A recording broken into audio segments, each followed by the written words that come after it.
If we have enough sun exposure, we make all of the calciferol, I'll just call it that for short, that we would need.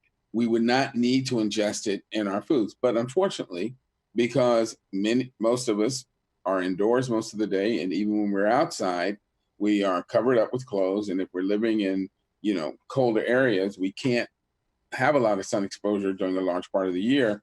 We simply don't get enough sun exposure to make the amount that we need to remain healthy.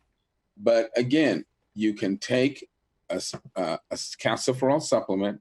It's a little tablet or capsule that you can get from a health food store or actually even your local supermarket.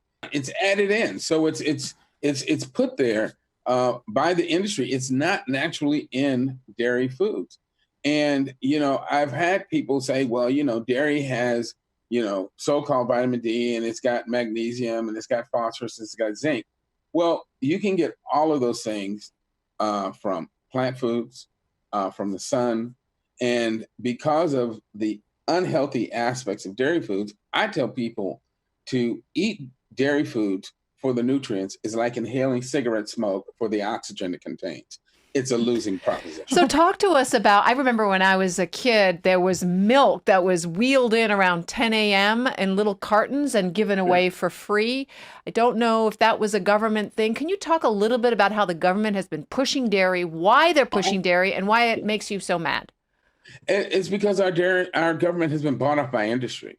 And I mean, that's it in a nutshell. That industry has lobbied the government aggressively and extensively to promote their products. And I've had the privilege to participate in several revisions of the dietary guidelines in conjunction with PCRM.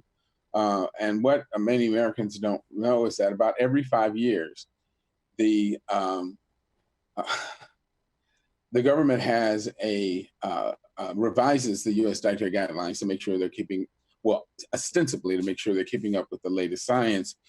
And they hold a series of hearings for interested parties to come and present what they believe is relevant science or important nutritional information that should be included in the dietary guidelines. And you just would not believe how filled those sessions are with industry lobbyists.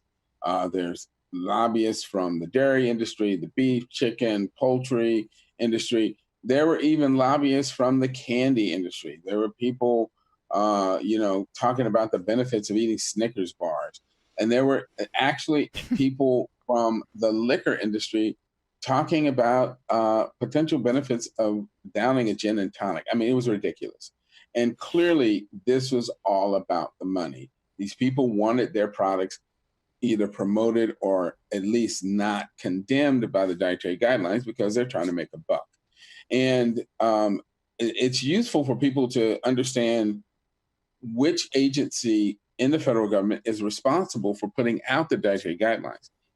When I started medical school, I was naive enough to think that the dietary guidelines were put out by a division of Health and Human Services Right. because A that would make nutritionist. sense, right? No, the dietary guidelines are put out by the United States Department of Agriculture. And from its very inception, the dietary guidelines were not so much about promoting health as expanding the market for the produce and products produced by American agribusiness. And that's why it has traditionally had such an animal food focused recommendations. It's because of the influence of these lobbyists from the dairy, meat, poultry, egg industry. But the science argues against this. And more recently, I would say over the last 10 years, we have seen the guidelines modified to promote a more plant based diet. But unfortunately, still, because of the influence of industry lobbyists, it encourages people to consume a food that is completely unnatural. it is absolutely unnatural and unnecessary for adult humans to be consuming the milk of another species. It's unnatural And it's and it's especially unhealthy. unhealthy to people of color, whether you be African American, Asian, or African, Asian, Sure. Hispanic. Right. Uh, I found it so interesting that when peanuts were found to give kids allergies, they were gone in a second Okay. because there were a lot of little white kids that were getting sick, I believe. But now we have dairy and they're still in schools pushing it. Exactly. Well, and let's talk the numbers. So, within the United States, the prevalence of lactose intolerance is as follows: 95% of Asian Americans cannot tolerate lactose. 73 to 74% of African Americans, about 74 to 75% of Native Americans, and 53% of Hispanic Americans cannot tolerate dairy foods, as opposed to only about 30 to 33% of Caucasian Americans. And how long have So, these percentages been out? since Years and years and years. like 1900, I Right. mean, Yeah. this has been We've known known this. And Government knows Northern this. Europeans, it's over even 100 lower, years. right? Northern Absolutely. Europeans, it's That, 15%. that's what made me so angry when I realized that the government was encouraging people of color to consume foods it knew would make them sick Mhm. for no real benefit. And if you look worldwide, 65% of humans, of all the humans on the globe, cannot digest lactose, and are lactose intolerant, or more properly, lactase non-persisters, because the ability to digest milk sugar or lactose as an adult is actually an acquired mutation that was acquired by populations that consumed dairy foods habitually. And that is relatively a small percentage of the human population on this planet in Northern Europe, and a small subset of East African countries. Um, and so but when you look at mammals as an order, mammals do not consume milk as adults. It's a food that is designed for baby mammals. And as I said, because it promotes growth, stimulates the immune system, and also gives huge amounts of energy, it can promote cancer, but it also is associated with things like asthma and sinusitis and acne because of this overstimulation of the immune system. And when I talk to parents whose kids are struggling with things like asthma and acne, I tell them, if you stop the dairy, those problems will almost certainly go away. And you mentioned my recent trip to Dublin, Ireland for their Veg Fest. I gave a lecture about dairy at that Veg Fest, and this little kid, he was the cutest kid, he was about 9 or 10 years old. He came up afterwards and he said, my mom we went vegan about 10 months ago, and I had really bad asthma and it just went away. I mean, this is for real. And again, when you understand that part of the way our respiratory tree polices itself is by creating mucus to trap dust and bacteria and all sorts of allergens so that we can actually spit it out. Well, if you're overproducing that mucus, then you're going to start to clog up the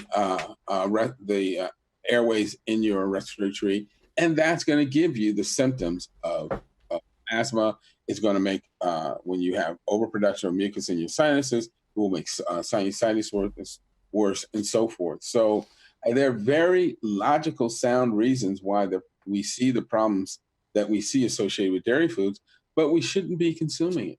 And can I make one more point? You bet. I pointed out to the people in Dublin that according to current theories of human evolution, fully modern humans, Homo sapiens sapiens, have been around for roughly 100,000 years. I mean, estimates are 80 to 120,000 or so, but most experts say it's been about 100,000 years. So then I asked them, well, how long have human beings been practicing the act of dairying? that is using the milk of other species for food. It's somewhere less than 6,000 years. So the idea that we need this stuff to survive is ludicrous, because what were we doing for 94,000 years? Hey, folks. Okay. Back by very popular demand is our plant-powered plate fridge magnet, which you are going to receive for free if you leave us a rating and a review on whatever platform you're listening to this podcast on. So here are the details. Just write your quick review. Does not need to be long, does not need to be a whole story. Just be honest and speak from the heart. Then take a quick screenshot of the review you wrote and email it to us at podcast@switchforgood.org. That's podcast@switchforgood.org. And include your mailing address so we can send you a power plate. We are doing this because the more reviews we garner, the higher we go in search results, which means more folks will learn about our podcast. So the power is in your hands. Leave us a review, and zoom, zoom, your power plate arrives at your doorstep. So thank you so much for tuning in today. If we helped you in any way, then click the subscribe button and let's keep hanging out together. We have so much more to share with you. And if you need more information on actually making the switch for good, please visit us at switchforgood.org for loads of info. And you can subscribe to our mailing list where you will receive all sorts of super cool gifts, discount codes to our very fave dairy-free products, and a lifetime of powerful health tips. So join us on the journey to switch for good. This is the future.